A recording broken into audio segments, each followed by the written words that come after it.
10ই মে 1913। স্থান বেলুড় মঠ।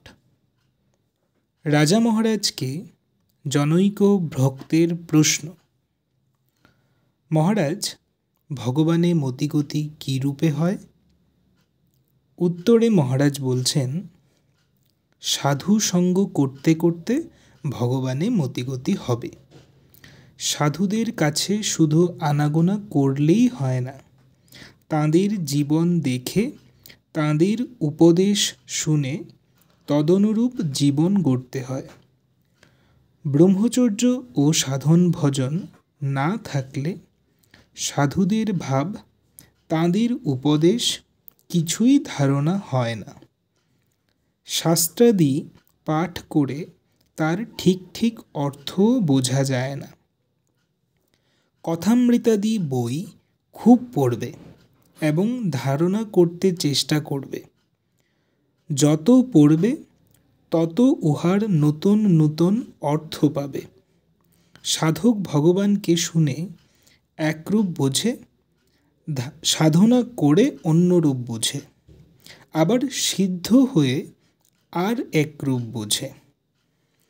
তাকে লাভ করতে হলে, তার দর্শন পেতে হলে খুব সাধন ভজন চাই। সরল ব্যাকুল প্রাণে তাকে ডাকতে হবে, তার জন্য সব ছাড়তে হবে। কামিনী কাঞ্চন ও মান যশের আকাঙ্ক্ষা এতটুকু থাকলেও হবে না। নাগ মহাশয় বলতেন, নোঙর ফেলে দাঁড় টানলে কি হবে? তার আরেকটি কথা, প্রতিষ্ঠা লাভ করা সোজা, কিন্তু ত্যাগ করা কঠিন। যে ত্যাগ করতে পারে সে প্রকৃত সাধু। এমন দুর্লভ মানুষ জন্ম পেয়ে ভগবান লাভের চেষ্টা না করলে বৃথাই জন্ম। শঙ্করাচার্য বলেছেন, মনুষ্যত্বং মুমুক্ষুত্বং মহাপুরুষ সংশ্রয়ঃ। মহাপুরুষ সংশ্রয় অতি ভাগ্যবানেরই ঘটে। প্রশ্ন, মহারাজ, অনেকের বিশ্বাস সাধুদের কাছে গেলেই যথেষ্ট, আর কিছু শুনবার বা করবার দরকার হয় না। উত্তর, ও কথা শোনো কেন? সাধুদের কাছে শুধু গেলেই হয় না। সরল প্রাণে তাঁদের নিকট প্রশ্ন করে মনের সন্দেহ ভঞ্জন করতে হবে। তাঁদের কার্য পুঙ্খানুপুঙ্খ রূপে পর্যবেক্ষণ করতে হবে এবং তাঁদের উপদেশ শুনে তদনুরূপ জীবন গঠন করতে হবে। নিজে কিছু না করে শুধু সাধুদের কাছে গেলেই হবে, ওসব ফাঁকির কথা।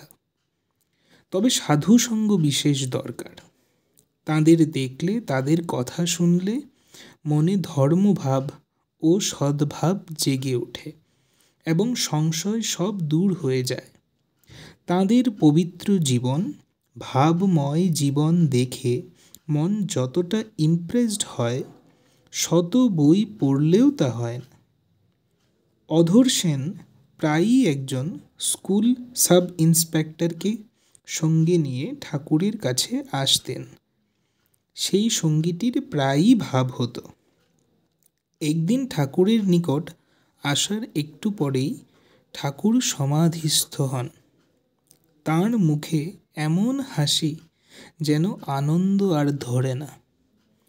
তখন অধরবাবু সেই সঙ্গীটিকে বলেছিলেন, তোমাদের ভাব দেখে ভাবের উপর আমার একটা ঘৃণা হয়েছিল। কেননা তোমাদের ভাব দেখে বোধ হয় যেন ভিতরে কত যন্ত্রণা। ভগবানের নামে কি যন্ত্রণা থাকে! এর ভিতরে আনন্দ দেখে আমার চোখ ফুটল। এর ভাবও তোমাদের মতো দেখলে এখানে আর আসা হতো না।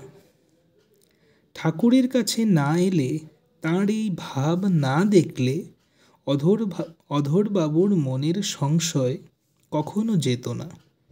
এই হলো সাধু সঙ্গের ফল। কিন্তু বস্তু লাভ করতে হলে খুব খাটতে হবে। খুব সাধন ভজন করতে হবে। বুঝতে পারলে? প্রশ্ন: মহারাজ, সংসারে কী রকমে থাকতে হবে? নিষ্কামভাবে থাকাই তো উচিত। উত্তর: কি জানো, নিষ্কাম টিষ্কাম ও খুব উঁচু কথা। সংসারে থেকে ওসব হয় না। লোকে যতই কেন ভাবুক না যে আমি নিষ্কামভাবে কাজ করছি, কিন্তু বাস্তবিক খতিয়ে দেখা যায় যে কোনো না কোনো কামনার তাড়নায় কাজ করছি। তা হলেই হলো যে নিষ্কাম কর্ম হয় না। তবে সংসারের কাজ করতে করতে তাঁর নিকট প্রার্থনা করতে হয়, প্রভু আমার কাজ কমিয়ে দাও। সকলকে অনেক ধন্যবাদ। দেখা হচ্ছে পরের এপিসোডে। সকলে ভালো থাকবেন।